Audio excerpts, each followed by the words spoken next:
19 August रोजी जिल्हा परिषद राष्ट्रवादी सुरक्षा कवच प्रदान करण्यात येणार आहे।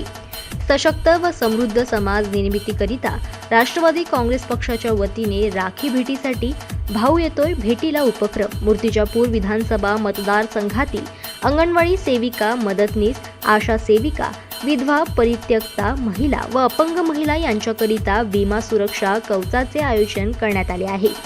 प्रमुख उपस्थिती जयंत पाटील, प्रदेश अध्यक्ष राष्ट्रवादी काँग्रेस पार्टी महाराष्ट्र राज्य, अनिल बाबू देशमुख, माजी गृहमंत्री, रोहिणीताई खडसे, प्रदेशाध्यक्ष महिला आघाडी महाराष्ट्र राज्य, माजी राज्यमंत्री गुलाबरावजी गावंडे, माजी आमदार भैयासाहेब तिडके, संतोषदादा कोरपे, अध्यक्ष जिल्हा कोऑपरेटिव्ह बँक अकोला, मेहबूब शेख, प्रदेशाध्यक्ष युवक आघाडी महाराष्ट्र राज्य, संग्रामदादा गावंडे, जिल्हा अध्यक्ष राष्ट्रवादी काँग्रेस पार्टी अकोला, मूर्तिजापूर विधानसभा मतदारसंघातील महिलांना राष्ट्रवादी काँग्रेस पक्षातर्फे विमा सुरक्षा कवचाची राखी भेट देण्यात येणार आहे।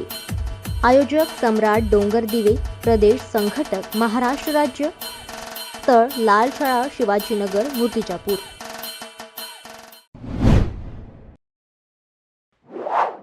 अकोल्यातील चांदणी पोलीस स्टेशन अंतर्गत आलेगाव येथे राज्यात प्रतिबंधित असलेल्या गुटख्याने भरलेल्या गोडाऊनवर छापा मारून 5.5 लाखांचा गुटखा जप्त करण्यात आला आहे।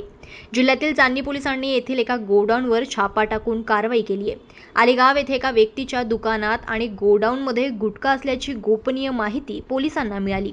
माहितीच्या आधारे पोलिसांनी सापळा रचून झडती घेतली असता यामध्ये मोठ्या प्रमाणात गुटख्याचा साठा आढळून आलाय। हा सगळा गुटखा आलेगाव परिसरातील गावांमध्ये विक्रीसाठी आणण्यात आला होता।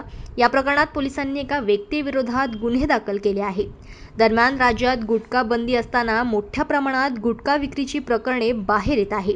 मात्र या कारवाया केवळ पोलिसांमार्फत केल्या जात असून अन्न व औषध प्रशासनाकडून होत नसल्याने प्रश्नचिन्ह निर्माण झाले आहे।